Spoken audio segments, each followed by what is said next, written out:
Une répétition à mi-voix pour Carmen et Escarmillo.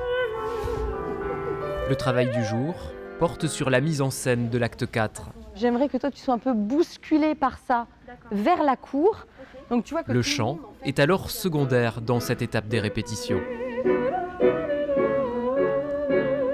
Moi je les interromps souvent pour préciser une intention.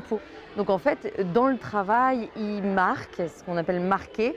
C'est-à-dire qu'ils marquent les notes et les mots, mais ils ne chantent pas, parce que vocalement, ça serait épuisant pour eux. Et donc, ils économisent leur voix pour pouvoir être à leur meilleur en représentation. Depuis quelques jours, les solistes apprivoisent leur personnage. Carmen est interprétée par une périgourdine. Professeure d'anglais de formation, elle obtient aujourd'hui son premier rôle d'importance. Forcément, il y a une pression du fait que c'est un premier rôle, du fait que c'est le premier rôle d'un opéra qui est le plus joué au monde. C'est un rôle très très emblématique de femme. Et puis, c'est chez moi un petit peu. Donc, mais ça, c'est le côté chouette aussi, c'est qu'il y a beaucoup de personnes qui viennent, qui me soutiennent beaucoup et ça me rassure.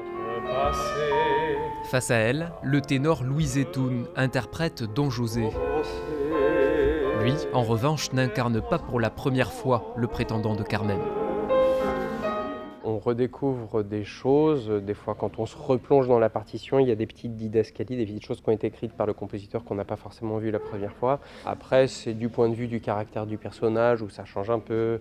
Parfois, il est un peu plus sinueux, là comme par exemple, elle me demandait de faire des tours autour d'elle, alors que par exemple, dans la version d'avant, j'étais beaucoup plus direct. Peu à peu, chacun trouve sa place. Dans quelques jours, solistes, chœurs, orchestres et autres petites mains investiront le Palio de Boulazac jusqu'aux représentations du premier week-end d'avril.